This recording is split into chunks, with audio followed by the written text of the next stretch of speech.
do with a new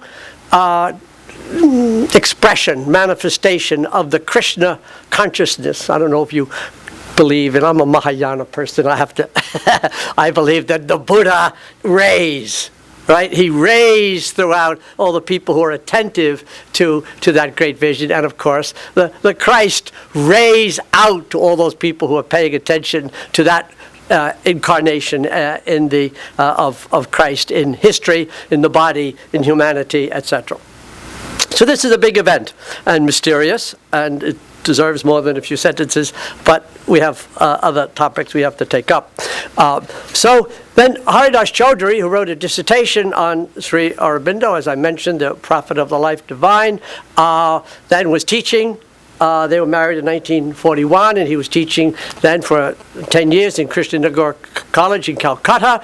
And when a letter went from Frederick Spiegelberg, who was working with Alan Watts, as Joe mentioned, and they were both working with Louis Gainsborough, by the way, pay attention, who poured his personal fortune, his reputation, and all of his energy and his nerves into the creation of this institution in order to bring about understanding between Asia and the West. So, founded by a business person, all of those in this group and in our institution whose sort of academic pursuits are superior to business. You might want to keep in mind all the great work that's done by people who maintain a spiritual vision while involved with a business career.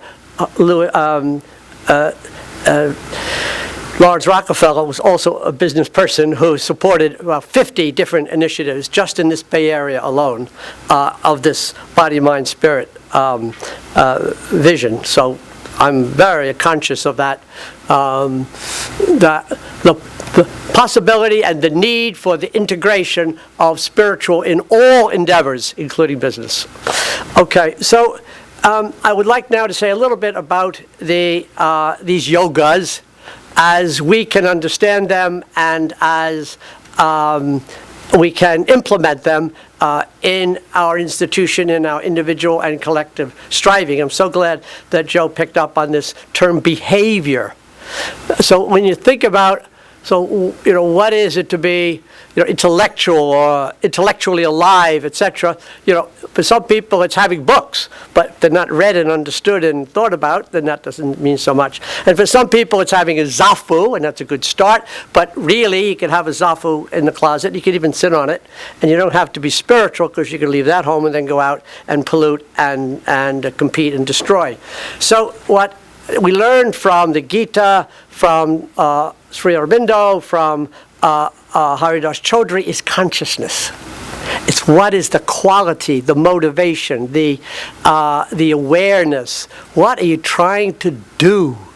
All right. So when we turn to the yoga of knowledge, we are trying to know the divine, or spirit, or something deeper. Now, in our institution at the present time, it's not unusual to hear somebody say, well, everything is spiritual. All activity is spiritual. All thinking is spiritual. Everything is spiritual. If everything is spiritual, nothing is. Because clearly, lots of things are going wrong in our world. Lots of people being pretty nasty and doing some things that are pretty silly. And so it's a big problem whether we want to say they're spiritual. So I think we want to spend a little time trying to figure out if everything is spiritual, surely there are degrees. But maybe some things really aren't that spiritual. And I think the way to go about it is consciousness. What's the motivation? So in the case of the yoga of knowledge, the spiritual, as I understand it, would be the individual or a group would be trying together to see the interior, to see the evolution of consciousness working in the subtle realm. And not that it's anti or in any way resistant to the material, not at all. It's the agency of the transformation of the material.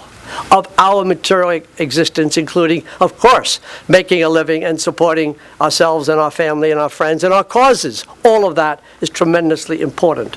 So we have to know where the spiritual is functioning in our own lives, which means we have to know our own karma, our own destiny. And I love to think about Sri Aurobindo and and also Sri Aurobindo and the mother and their destinies. And one is born in Bengal and then spends really until 21 in England, coming back then to Baroda, and then hunted by the British and winds up this person who this great spiritual teacher who doesn't leave his room in South India for 40 years. So what is that karma? And joined with the mother, joining masculine, feminine, joining East, West, or it's not so helpful, European and Indian. These people are guided, right? And similarly, there's this really nice couple in Calcutta, and she was a student of philosophy, he was a professor of philosophy. They're just going to have their life together, and the next you know, they're called to the United States by a letter to Sri Aurobindo and etc. He had to pay attention. He had to be awake to this invitation. He had to have the courage to say, yes, I think this is a call from the Spirit, from Krishna, from the divine, from my higher self, and not a crazy idea or whatever. And this is really hard to do. He came, Bean stayed behind with Rita and Shipra, and that's a hard thing to do. Very hard. But they had to be listening. So all the people who come to this institution had to listen to some invitation, say, go there. Yes, you could get more money at Ohio State, but go there. Because this is really speaking to you. This is important. This is your growth. And the world needs not only such a place, but needs your contribution. So that's the first thing, is this spiritual knowing. You have to know where you are. You have to know your karma. You have to know what is your task. And there are easier tasks than the one that you're probably being called to.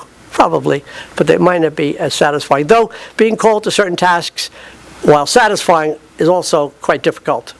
Right? So one of the problems we have here is our students making a living, because there aren't that many jobs advertised in the New York Times, which I read every day,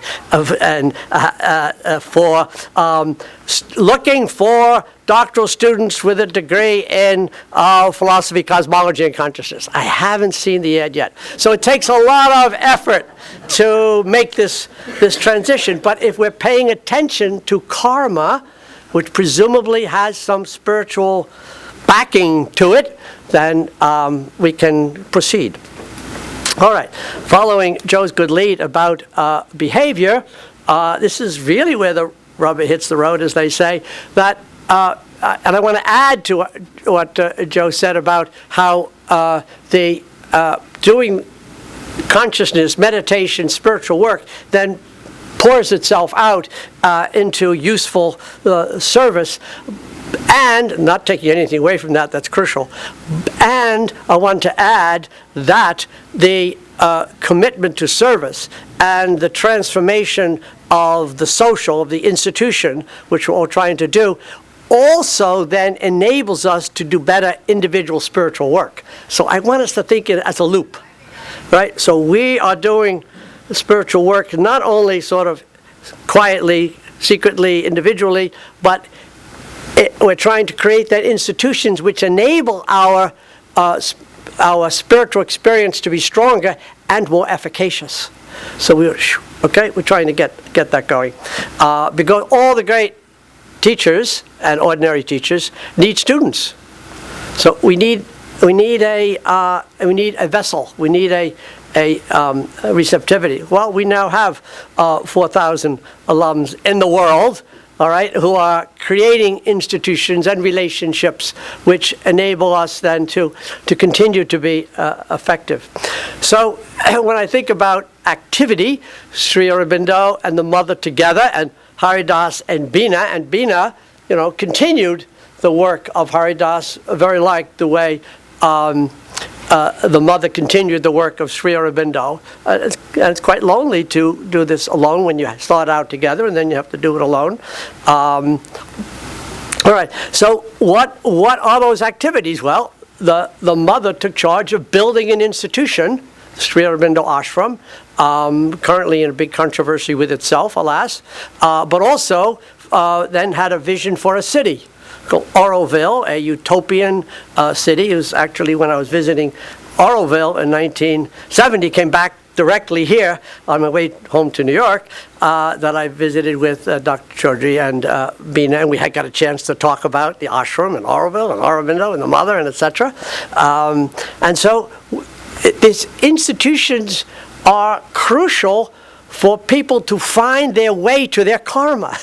If CIIS didn't exist, all the students, all the people, not yet students, looking for a way to integrate their spiritual life and their intellectual life and their professional life wouldn't be able to find themselves quite so well as they do when they come here. In this room, Wednesday night for 4 hours and Thursday for 6 hours, we had master's students giving their concluding 20-minute talk about what they've been doing and what they're going to do next. It's quite thrilling to hear about this whole transformation that they've been involved with. Well, if we weren't here, they might not be able to find that integration. So it's knowledge plus, it's spiritually inspired knowledge plus spiritually inspired activity that we need to hold together. And Dr. Chaudhry and Bina, who of course continue to work here and for us, with us, recognize that activity is essential. Then the third of the traditional yogas is called love, and of course it's fun to write and think about love. Everybody's, it's right that it's our sort of peak topic, right? It's what it's all about. Everything else is for that. That's why the Gita climaxes when Arjuna is overwhelmed by the loving presence of Krishna and the disciples who did wake up after the transformative vision, the transfiguration, and did then become really impressive. And so it was possible to say, see how they love one another. And of course, the Buddha radiates love and compassion. So this is really the great topic, the one we want to know, we want to understand. And I think that Sri Aurobindo's, the third section of Synthesis of Yoga, is a great place because although he can be quite, can appear at least quite austere, and the sentences are too long and beautiful but long, and we might have a little trouble getting our sort of emotions going when we start out. Nevertheless, this is a great lover of humanity. That's what it was about. He was a lover of humanity and the mother as well. And Dr. Chaudhry and Bina created the what was then CIIS as a deed for humanity wanting and needing to find a way to join the spiritual and the intellectual and the professional and service, etc. Okay, so in this institution, we have access to Sri Aurobindo and Haridas Chaudhry, and I think it's also true to say that in this institution, many people are attracted to His Holiness the Dalai Lama. Thich Nhat Hanh for sure, but the Dalai Lama is quite compelling for many of us, I count myself, because of that we can observe him day in and day out, embodying the spiritual practice. So he meditates 4 hours every morning, right? And his deep intellectual, philosophical training in Buddhist philosophy and psychology and history and etc., etc., etc.